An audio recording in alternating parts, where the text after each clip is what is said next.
Hi everyone, আমি রিম্পা চলে এসেছি নতুন একটা ভিডিও নিয়ে। আজকের রেসিপি হচ্ছে ফুলকপির রোস্ট।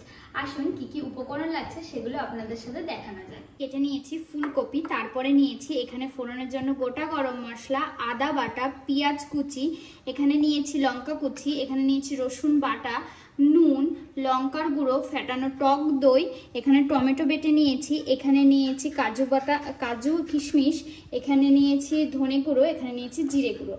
আর সম্পূর্ণ রান্নাটি আমি সাদা তেলে করব। আর এখানে নিয়ে নিয়েছি ঘি। তেল গরম হয়ে গেছে, আমি এবার কুচানো পেঁয়াজটা দিয়ে দেব, কাঁচা লঙ্কা কুচি, তারপরে দিয়ে দেবো এখানে কাজু আর কিশমিশ। তেল গরম হয়ে গেছে, আমি এখানে 1 চামচ এবার ঘি দিয়ে দেবো। ঘি দেওয়ার পরে আমি এবার কেটে রাখা ফুলকপিগুলো একে একে দিয়ে দেবো। ফুলকপিটা আমার হালকাভাবে ভাজা হয়ে গেছে, এবার আমি ফুলকপিটি তুলে নেব। এবার আমি ওই তেলেই ফোড়ন দিয়ে দেবো গোটা গরম মশলা। ফোড়ন দেওয়ার পরে এরপরে আমি দিয়ে দেবো 1 চামচ আদা রসুন বাটা।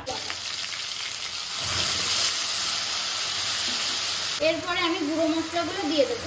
সামান্য একটু লঙ্কার গুঁড়ো দিয়ে দেবো, 1 চামচ দিয়ে দেবো ধনে গুঁড়ো, 1 চামচ জিরের গুঁড়ো, ভালো করে নাড়াচাড়া করে নেব। এরপর আমি ফেটানো টক দইটা দিয়ে দেবো। এখানে আমি 50 গ্রাম টক দই নিয়েছি। এরপরে আমি এই বাটা মশলাটি দিয়ে দেবো, যেটা প্রথমে আমি ভালো করে ভেজে নিয়েছি। এর সাথে আমি 1 চামচ পোস্তও বেটে নিয়েছি। স্বাদ অনুযায়ী লবণ, আমি এখানে 1 চামচ লবণ দিয়েছি।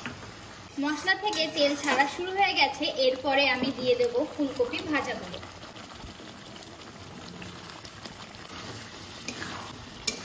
নাড়াচাড়া করে নিয়েছি। এরপরে আমি একটু জল দিয়ে দেবো, পরিমাণ মতন জল দিয়ে দেবো।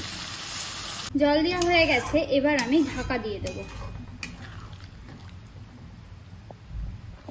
রান্নাটি সম্পূর্ণভাবে হয়ে গেছে, আসুন এবার নামিয়ে নিয়ে যাই। রান্নাটি সম্পূর্ণভাবে হয়ে গেছে, বাড়িতে একবার এইভাবে বানিয়ে দেখবেন, দুর্দান্ত লাগে খেতে। আর আমাকে কমেন্ট বক্সে জানাতে ভুলবেন না।